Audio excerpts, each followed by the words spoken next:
Bonsoir à tous. Ce soir, on reprend sur nos petites vidéos d'horreur. Avant de commencer notre petite lecture, n'oubliez pas de vous abonner, de laisser un pouce bleu et de faire un petit commentaire pour me dire ce que vous en pensez. Et n'oubliez pas de me suivre sur ce que je fais, que ce soit sur les petites recettes, que ce soit sur les lectures dans la journée, ou même les vertus, tous les vendredis. Bon, on retourne dans les chroniques étranges. La partie 3, exactement. Alors, le soir, ils mangent ensemble à la même place que la veille. Sa mère a trouvé quelques conserves dans un placard que sa grand-mère avait visiblement stocké avant de partir. Elle a Elle a préparé quelque chose de chaud pour la première fois ici. Le garçon mange mieux et la maison sent un peu moins le renfermer. Cette nuit-là, le petit se couche un peu moins tendu que la veille. Sa mère lui lisse les cheveux. Elle reste un instant assise au bord du lit, la main posée sur la couverture. Maman, oui, tu parlais à quelqu'un cette nuit. La question est sortie tellement toute seule qu'elle qu'il le regrette presque aussitôt en voyant le visage de sa mère changer. Son visage reflétait une sorte de brève tension. Tu devais rêver, dit-elle. C'est ce que j'aime. C'est ce que ça avait l'air. J'ai le sommeil agité en ce moment. C'est normal après ce qu'on a vécu. Elle lui embrasse le front. Dors, mon grand. Il ferme les yeux. Cette nuit-là, il entend à nouveau les craquements de la maison, qui semblent venir de la chambre d'à côté. Il garde les yeux fermés et essaie de se convaincre que c'est du bois, ou peut-être le vent, que c'est une vieille maison qui bouge la nuit, comme toutes les vieilles maisons. Le vent siffle dans l'interstice des fenêtres ce soir, mais il se concentre et il entend la voix de sa mère à côté du mur, très basse, un murmure, comme la nuit dernière, sauf que cette fois, le petit est perturbé, qu'elle n'a pas l'air, qu'elle n'est pas qu'elle n'est pas en plein rêve, parce que le ton ne semble pas celui de quelqu'un qui parle dans son sommeil. Le garçon ouvre les yeux et écoute encore plus attentivement.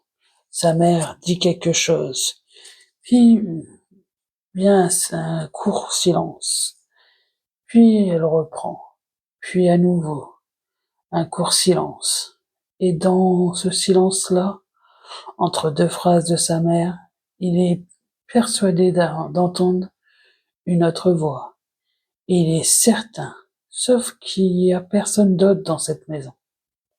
Le petit se redresse lentement sur son lit.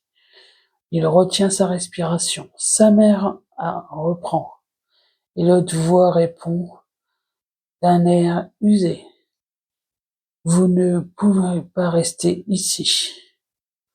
On n'a nulle part où aller. C'est ce qu'il y a de mieux à faire, répond la mère en murmurant. Le petit colle son oreille contre le mur. La voix sont juste là, de l'autre côté, à quelques centimètres de lui. Il entend sa mère dire quelque chose qui semble à « je sais ». Et l'autre voix en dessous, plus grave, plus lointaine, moins audible, qui répond avec des mots qui ne descendent pas. Et puis la voix bouge.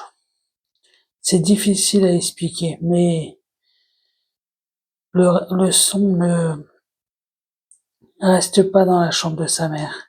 Il monte, comme s'il glissait le long du mur lui-même, à côté du plâtre, le long de la paroi, de la poutre.